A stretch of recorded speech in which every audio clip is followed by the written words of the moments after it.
don't stop.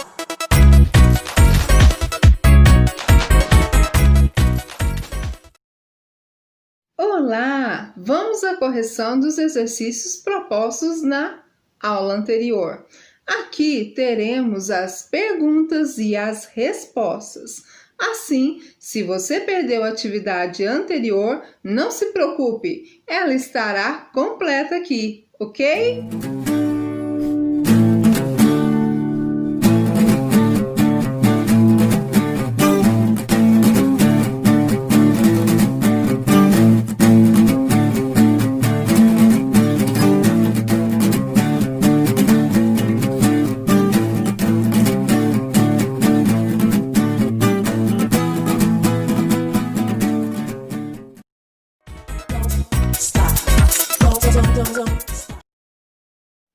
Agora, voltamos ao estudo da música no tempo.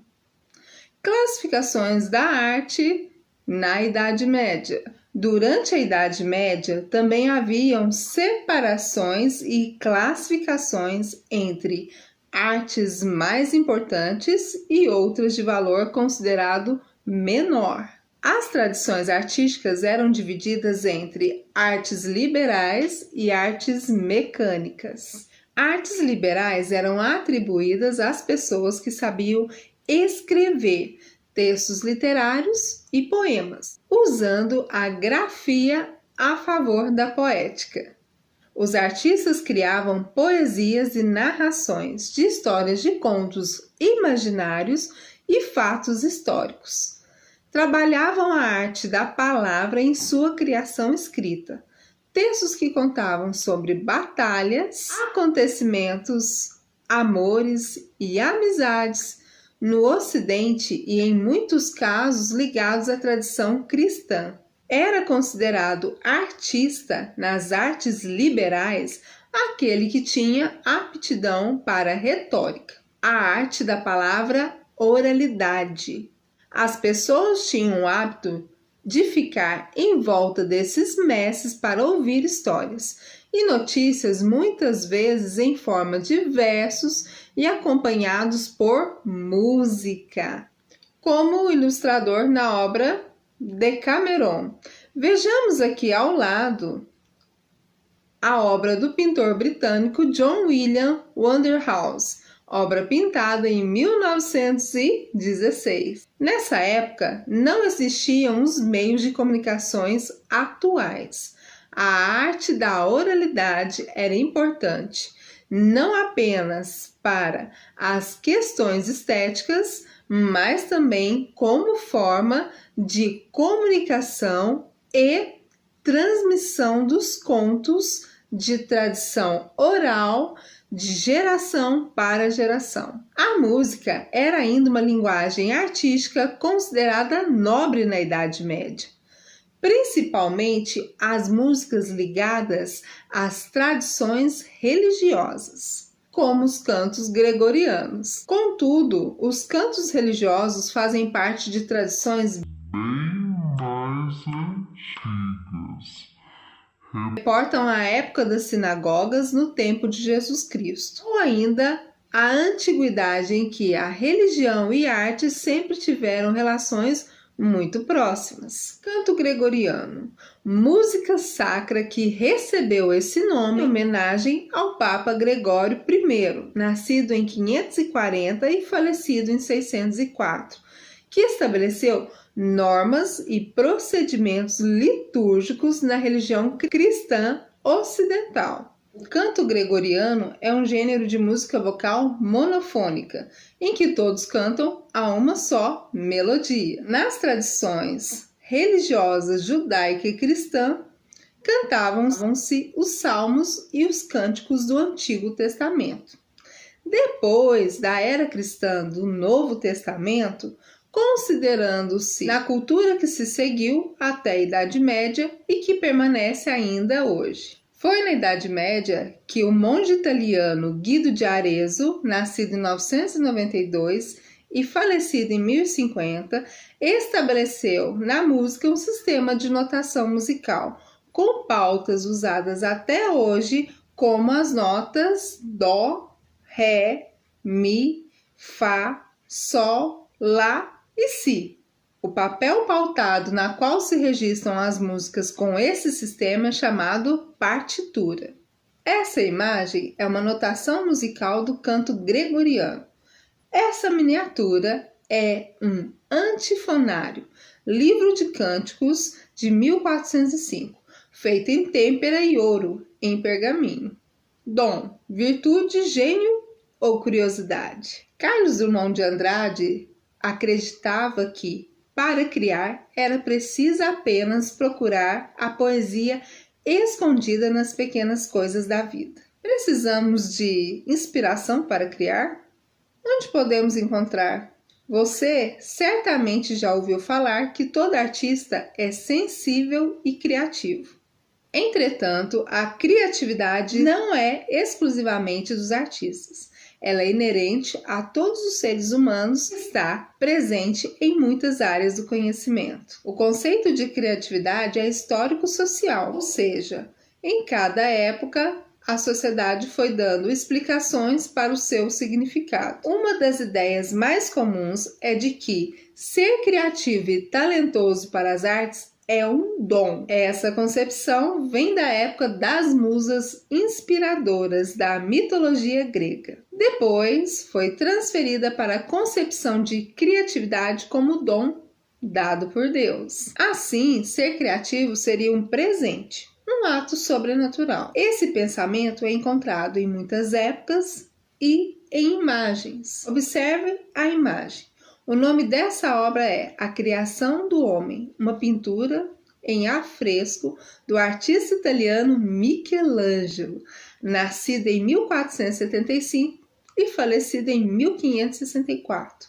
Esta obra representa a criação divina, tanto do ser humano quanto de tudo o mais que ele queira.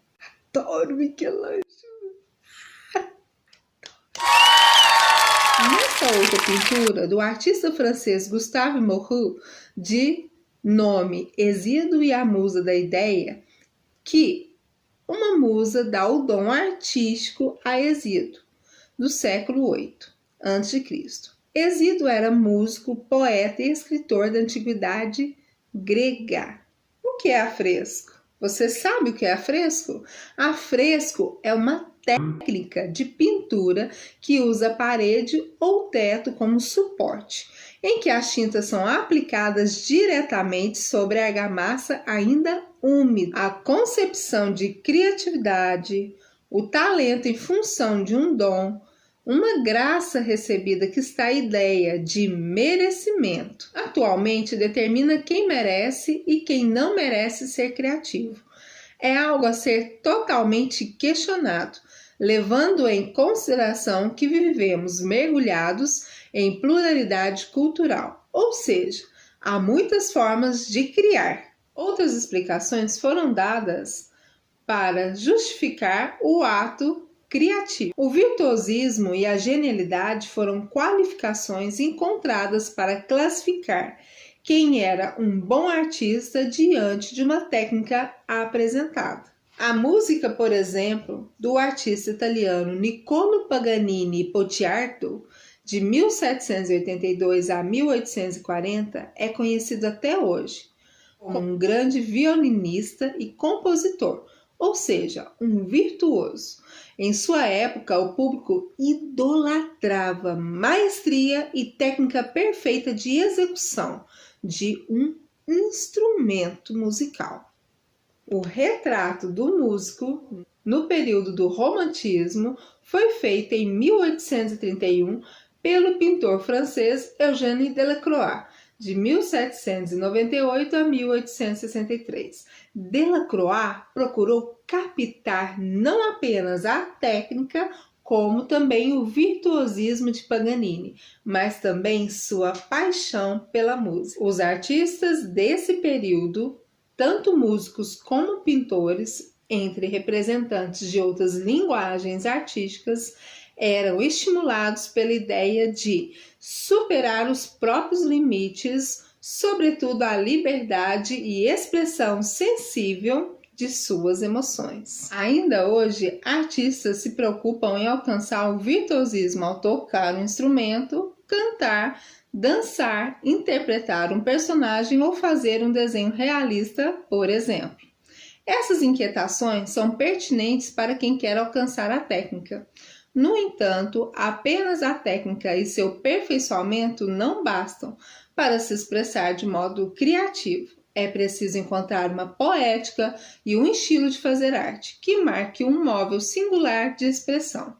O estilo de músicas como Paganini, pintores como Delacroix deixaram sua marca poética na história da arte. A explicação de um talento artístico, assim como qualquer outra habilidade, pode ter muitas verdades ou alusões.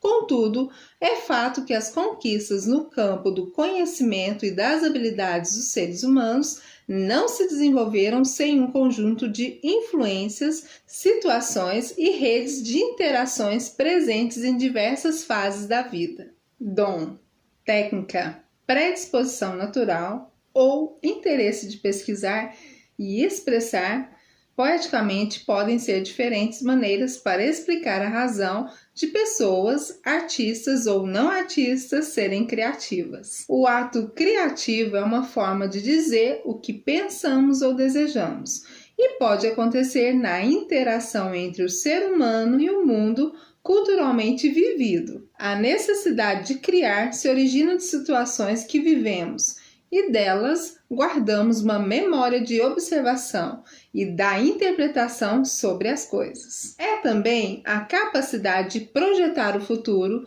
de imaginar outras situações pelas quais podemos ainda passar. Criar e pesquisar é indagar por vezes esse processo. Pode ser angustiante porque o ato criador, seja na ciência ou na arte, surge sempre de uma dor. Não é preciso que seja uma dor doída. Por vezes, a dor aparece como aquela coceirinha que tem o nome de curiosidade.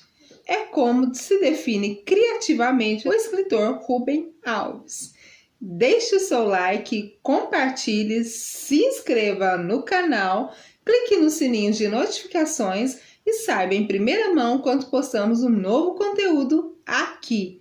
Vejamos a seguir as atividades desse nosso conteúdo, que estarão corrigidas na nossa próxima videoaula. Aguardo você lá. Bye!